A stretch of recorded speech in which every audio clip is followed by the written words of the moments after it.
Morning, pirates. Welcome to calendar week 46, Sweet November Jam.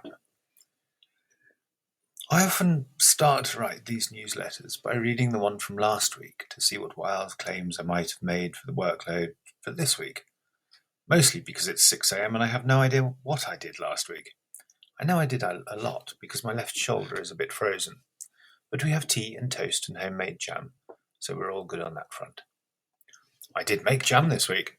This might seem like a weird thing to do in November, especially in a year which was as awful as it was for the fruity parts of the garden, but I can explain. Way back in July, when we were picking gooseberries and redcurrants and rhubarb, before the frost damage to the orchard was apparent, I thought that jam making might be a thing we could do together at the Collapse Laboratory. There are always many more ideas for activities than there is time to do them, and we eventually decided against it. But not before we filled the freezer with about 20 kilos of berries. We did have a moment at the lab, which required people to self-select into two randomish groups for an activity the next day, and we did this by offering either a red or a green smoothie shot. The one you chose determined your group. Cunning like a berry-loving fox, eh? Other than that, they've been sitting in the freezer waiting jamification. Generally speaking, I don't like using freezers. I wouldn't like it if we had a surplus of electricity generation and storage enough to last the whole winter. It's always struck me as an off way to carry on. If you're relying on an uninterrupted power supply to make sure you don't die in the winter, then I would say there's a gap in your philosophy. Otherwise, I spent the majority of the week lumping wood from one place to another and raking leaves. The daughter thinks that this might be related to the frozen shoulder. I think I'm just getting old. Looking back over the work list from last week, I also made mention of planning for the Collapse Lab next year. This happened and went well. I had nearly all of the calls I meant to, just dropping one right at the end. Sorry, Brian. We shall call very soon. And also, there is another Collapse Lab adjacent project that took a step forward this week, more than excitingly. You can tell the excitement in my voice.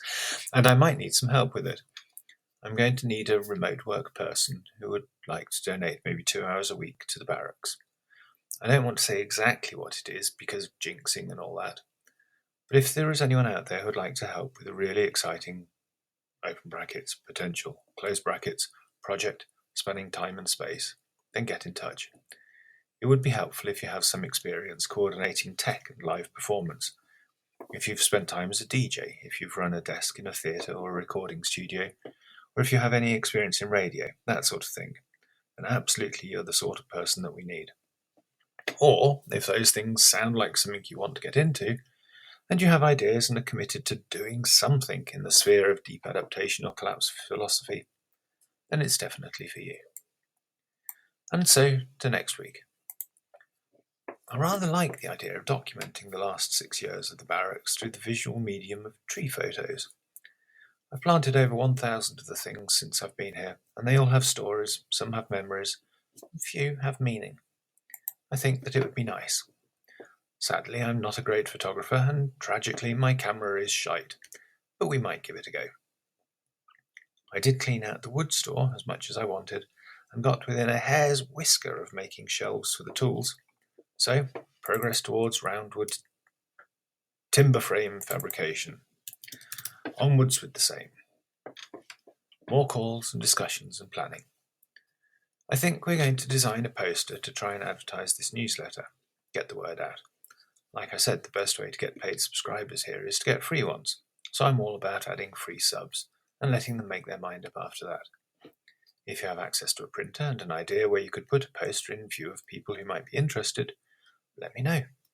Also, if you want to design the poster.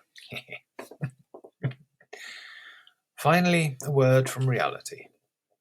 This newsletter is deliberately non-political, or rather it attempts to exist in a world beyond the headline-inflected troubles of a civilized life, and instead to enjoy the troubles of a very ordinary, boring one, surrounded by vegetables. But this life of mine is an attempt to be authentically connected with the questions of climate collapse, and when the biggest democracy in the world goes and appoints someone of such profound climate ignorance, then it kind of needs to be addressed. Once, Once only and fleetingly. I promise, other than the fact that life lived is inherently political, this is not going to become a newsletter overly concerned with what makes it into the news media.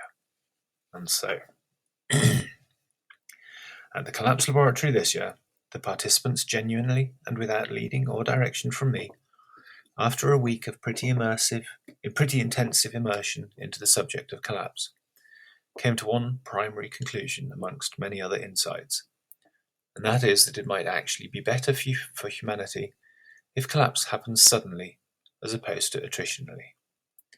I guess my thoughts for this week have very much been, you should be careful what you wish for. Between this week and next week, I trust I can rely on you all to take care of each other, and if I may, some pirate advice. Don't talk politics. It's not worth it with people you agree with, and especially not with people you disagree with.